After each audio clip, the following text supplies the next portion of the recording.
यह कहानी है बीते हुए कल की और गौतम बुद्ध और एक क्रोधी मनुष्य की। बुद्ध भगवान एक गांव में उपदेश दे रहे थे। उन्होंने कहा कि हर किसी को धरती माता की तरह सहनशील तथा क्षमाशील होना चाहिए। क्रोध ऐसी आग है जिसमें क्रोध करने वाला दूसरों को जलाएगा तथा खुद भी जल जाएगा।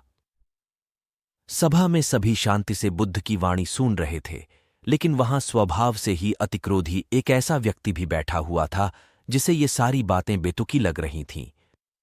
वह कुछ देर ये सब सुनता रहा, फिर अचानक ही आग बबूला होकर बोलने लगा, तुम पाखंडी हो, बड़ी बड़ी बातें करना यही तुम्हारा काम है। तुम लोगों को भ्रमित कर रहे हो। तुम्हारी ये बातें आज के समय में कोई मायने नहीं रखती।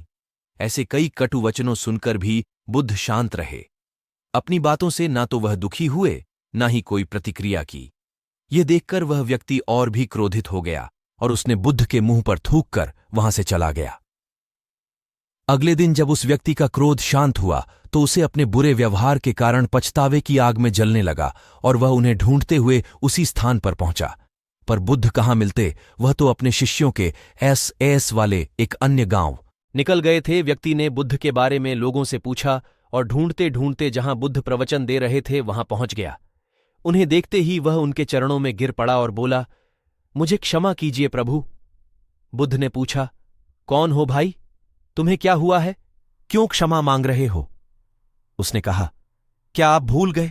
मैं वही हूं जिसने कल आपके साथ बहुत बुरा व्यवहार किया था। मैं शर्मिंदा हूं, मैं मेरे दुष्ट आचरण की क्षमा याचना करने आया हूं। भगवान बुद्ध ने प्रेमपूर्वक कहा, बीता हुआ कल तो मैं वहीं छोड़कर आया गया और तुम अभी भी वहीं अटके हुए हो। तुम्हें अपनी गलती का आभास हो गया, तुमने पश्चाताप कर लिया, तुम निर्मल हो चुके हो।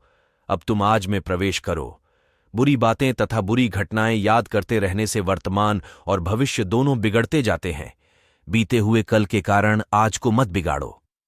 उस व्यक्ति का सारा बोझ उतर गया। उसने भगवान बुद्ध के चरणों में पड़कर क्रोध त्याग का तथा क्षमाशीलता का संकल्प लिया। बुद्ध ने उसके मस्तिष्क पर आशीष का हाथ रखा। उस दिन से उसमें परिवर्तन आ गया और उसके जीवन में सत्य, प्रेम व करुणा की धारा बहने लगी।